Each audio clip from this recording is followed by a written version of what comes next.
इस आम चुनाव में कोई हीरो बनकर उभरा है तो वो नाम है जनसेना प्रमुख पवन कल्याण। साउथ सुपरस्टार चिरंजीवी के भाई पवन कल्याण जो आज आंध्र प्रदेश के उप मुख्यमंत्री भी बन गए हैं। पवन एक्टिंग में बेहतर रहे तो उन्हें स्टार का तमगा मिल गया, लेकिन पर्सनल लाइफ उथल पुथल से भरी रही। कम उम्र में ही डिप्रेशन का शिकार हुए और यहाँ तक कि जान देने की भी कोशिश की। पवन ने कहा था कि वो कभी शादी नहीं करेंगे, लेकिन फिर उन्होंने 3 शादियाँ की। पहली पत्नी नंदिनी को तलाक दिए बिना वो अपनी को-स्टार रेनू के साथ लिव इन में रहने लगे। इस बात से नाराज होकर नंदिनी ने पवन और चिरंजीवी समेत पूरे परिवार पर केस फाइल किया। तलाक के बाद पवन को 5 करोड़ की एलिमनी भी देनी पड़ी।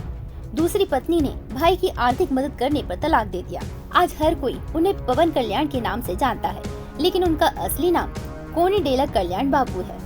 पवन कल्याण नाम अपनाने के पीछे एक कहानी है।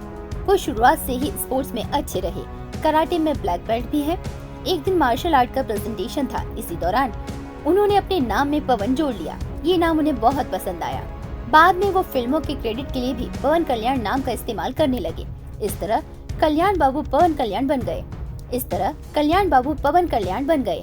पवन कल्याण ने एक इंटरव्यू में बताया था, मैं एक बहुत छोटी फैमिली से आता हूँ, बहुत छोटे स्कूल से पढ़ाई पूरी की। परिवार वाले जो कहते गए वो मैं करता गया। खुद के बारे में सोचने का भी मौका नहीं मिला। इसका असर मेरी पढ़ाई पर भी पड़ा और मैं फेल होता गया। मेरा ध्यान पढ़ाई पर कम, बाकी चीजों पर ज्यादा रहता था। इसी वक्त मुझे अस्थमा हो गया और कुछ दिनों के लिए मुझे हॉस्पिटल में भर्ती होना पड़ा।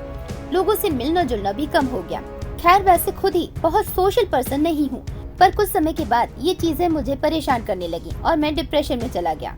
पवन जब 8 साल के थे तो उनके बड़े भाई चिरंजीवी ने फिल्मी डेब्यू किया था। इसके बाद परिवार का माहौल फिल्मी बना रहा, लेकिन इसका असर पवन कल्याण पर नहीं पड़ा। उन्हें खेती करना बहुत पसंद था, फल फूल उगाने में ज्यादा वक्त बिताते, करियर भी इसी फील्ड में बनाना चाहते थे। वहीं चिरंजीवी का मन था कि पवन भी उन्हीं की तरह फिल्मों में काम करे। भाभी सुरेखा भी फेमस तेलुगु कॉमेडियन अल्लू रामलिंगया की बेटी थी। पति के इस फैसले पर भी उनका समर्थन था। फिल्मी डेब्यू के 1 साल बाद ही पवन ने नंदिनी से शादी कर ली। नंदिनी से तलाक के बाद पवन ने 28 जनवरी 2009 को रेणु से शादी कर ली। शादी के बाद रेणु की बेटी आध्या का जन्म हुआ। इसके बाद उन्होंने एक और शादी करके सभी को चौंका दिया। पवन ने तीसरी शादी एक विदेशी लड़की से की। इस शादी से पवन बेटी पोलेना अंजना और बेटे कुमार शंकर पवनोविच के पिता बने। कल्याण ने 2008 में अपना राजनीतिक करियर शुरू किया। उन्होंने भाई चिरंजीवी की पार्टी प्रजा राज्यम पार्टी में अध्यक्ष के रूप में शपथ ली। इस दौरान वे बहुत बीमार पड़ गए और कोई भी चुनाव नहीं लड़ सके।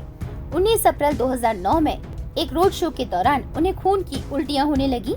बाद में 2011 में चिरंजीवी की पार्टी का कांग्रेस के साथ गठबंधन हो गया। रिपोर्ट्स का दावा था कि चिरंजीवी के इस फैसले से पवन खुश नहीं थे। इसी के बाद उन्होंने 2014 में जनसेना पार्टी बनाई। उन्होंने कांग्रेस हटाओ देश बचाओ का नारा देते हुए कांग्रेस पार्टी के शासन का विरोध किया था। 10 साल की मेहनत का नतीजा जब पवन कल्याण जीत कर घर लौटे तो विजय तिलक कर परिवार ने स्वागत में जैसे पलके बिछा दी।